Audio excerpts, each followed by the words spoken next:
Graham Linehan is a vile bigot in every sense of the term. Incredibly unpleasant, morally heinous, and absolutely worthless. Perhaps there exists no better word to describe such a man. A person so toxic that his own wife divorced him to save herself. Yet it's not all Graham Linehan is.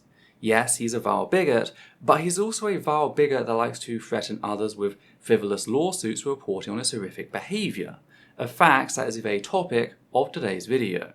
Though before we can get to that, I just need to give a content warning for the following topics: transphobia, homophobia, misogyny, child torture, gender identity conversion efforts, misgendering, Nazis, concentration camps, genocide, anti-Semitism, ableism, and eugenics.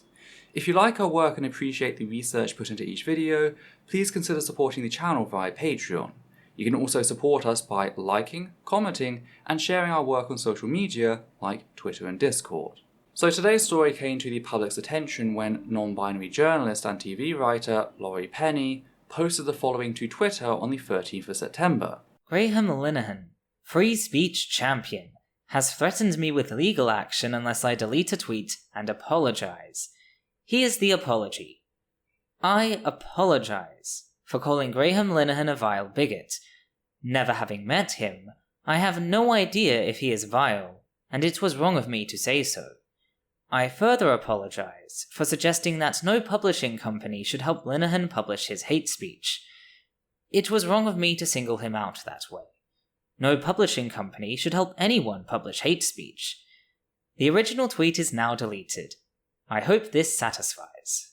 Now, to those who've been around the block a few times, this is a very familiar pattern of behaviour when it comes to Graham. He threatened a number of people, including Pink News, The Friendly Atheist, and myself in 2020, after we'd all reported on the facts that he, Graham Linehan, was advocating gender identity conversion efforts, pseudoscientific practices targeted primarily at children that amount to literal torture.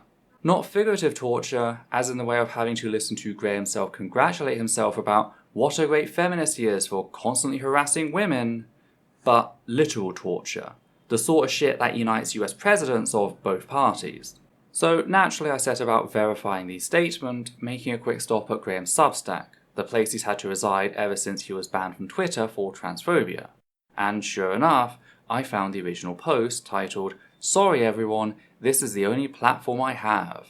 The post reads, quote, "Hi Laurie, please delete this tweet and apologise immediately or I will definitely be instructing my lawyers tomorrow morning," end quote, and includes a screenshot of Laurie's original tweet with the offending segments redacted.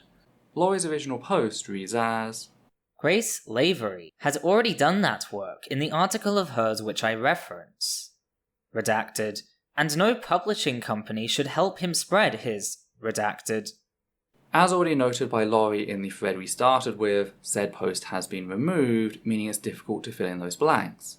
However, we know at least one of them referred to Graham Linehan as a vile bigot, or his actions as vile bigotry. I've seen it speculated that Graham is blurring out what was said, as it makes it difficult for people to rally around the incomplete message, meaning that maybe he is attempting to nullify part of the Streisand effect. Indeed, back in 2020, after threatening me with lawsuit, my post calling out the facts that he was fighting to give pseudoscientific quacks the authority to torture children exploded far beyond what it would have otherwise. So that does make a lot of sense, not that it helped much in this situation, with the hashtag Graham Linehan is vile being started as a result. However, I not only found Graham's original post on Substack, I also found his response to Laurie's later post titled, "No, I'm sorry, this does not satisfy." Said post included a screenshot of Laurie's post, partially blurred of course. It reads, quote, "I want Laurie to explain under oath why she thinks she has the right to speak to people like this. I blur the defamatory remarks she chose to repeat and re-emphasize in her apology." End quote. First thing to point out here is the fact that Graham has chosen to misgender Laurie, who goes by they, them pronouns. This right here is important for a couple of reasons. For a start, it's not only incredibly transphobic, but deliberate attempts to misgender a person may legally constitute harassment in the UK, where Graham works, as ruled during an employment tribunal in 2019. The exact words of the judge were, Calling a trans woman a man is likely to be profoundly distressing. It may be unlawful harassment. Even paying due regard to the qualified right to freedom of expression, people cannot expect to be protected if their core belief involves violating others' dignity and/or creating an intimidating, hostile, degrading, humiliating, or offensive environment for them. Deliberately calling a non-binary person a woman or referring to them as her has the same effect. And whilst Laurie and Graham do not work together, it is clear evidence of the way in which he treats trans people, violating their dignity. This is why lawyers typically tell their clients not to say anything in public before running it by them. It would be very easy for any defense lawyer to enter this as evidence of how Graham treats members of the trans community.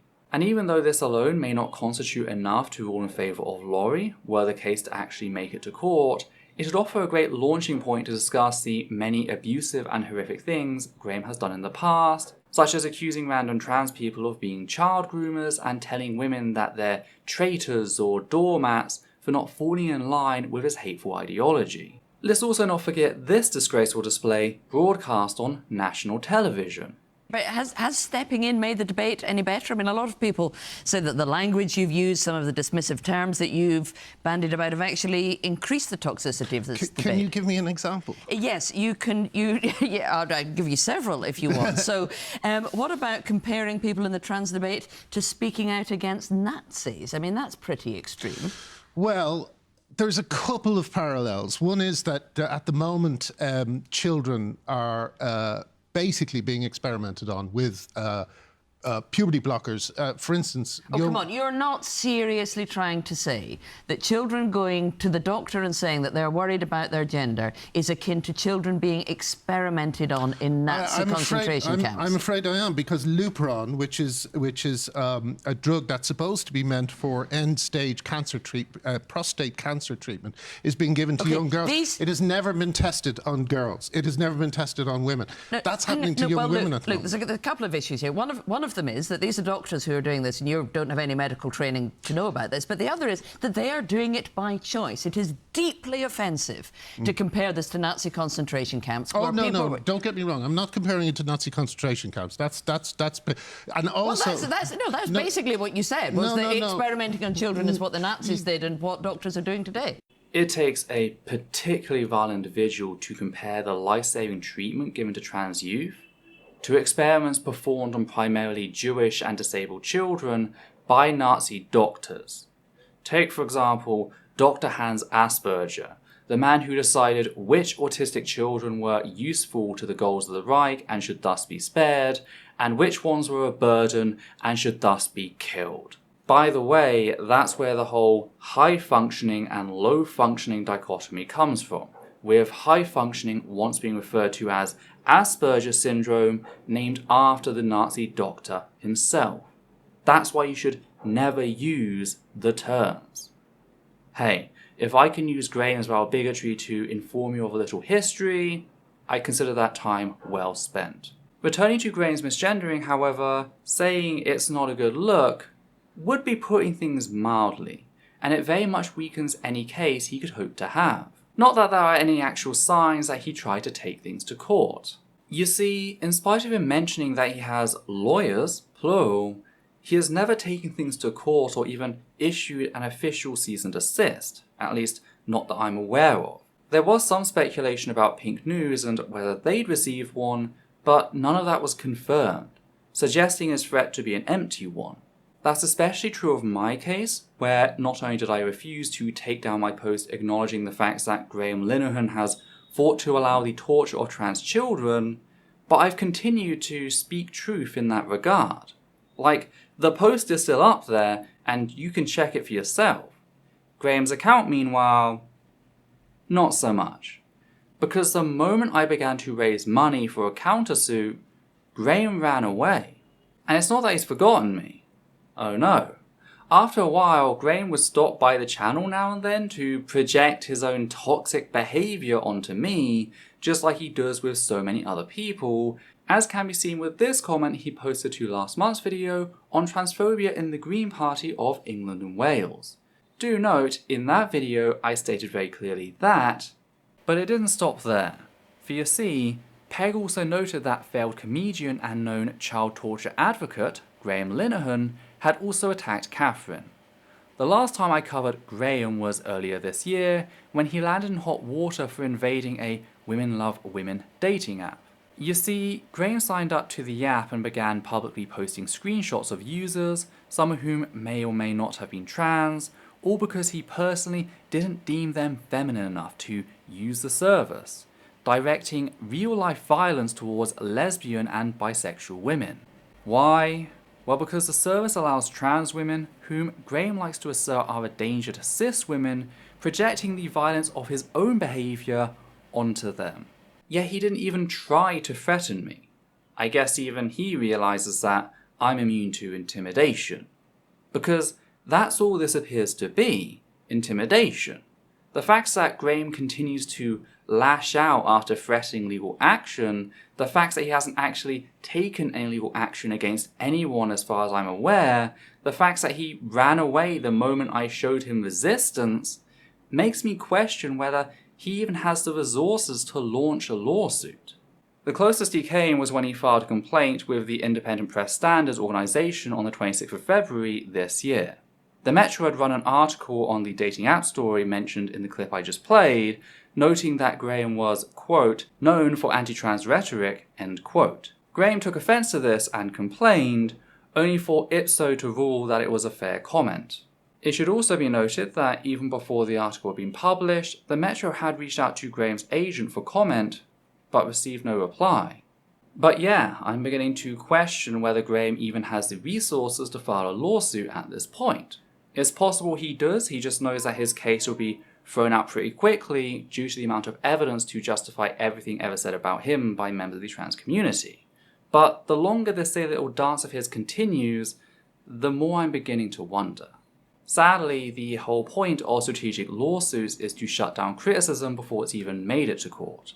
A prolonged court battle is something most people don't have the time or energy for, let alone the money, meaning that so long as there's even the possibility that the threat is genuine, most people would rather remove their posts than risk things. And that's completely fair. I just want to be clear here that I don't expect everyone to take the same self-destructive attitude I do on the matter. That said, I do love the snarkiness of Laurie's apology post. That was expertly crafted, so I tip my hat to them as one end be threatened by Graham to another. Anyway, what do you think? Is Graham bluffing about his lawyers? Do you think he'll ever try to take anyone to court? Do you not think there'd be a chance in hell of such a case making it through? Did I miss something you lot noticed? If so, be sure to let me know in the comments down below. Just know that abuse won't make it through. And if you like what we do here, please consider becoming one of our wonderful patrons who make all this possible. On that note, we'd just like to thank the following people: Matthew Kovac, Hannah Banghart, Gert Van Vorst, Zora and Katie, Cthulhu, and Sosh Daniels. And for myself, Udita and Levi, Graham Linehan is a vile fucking bigot.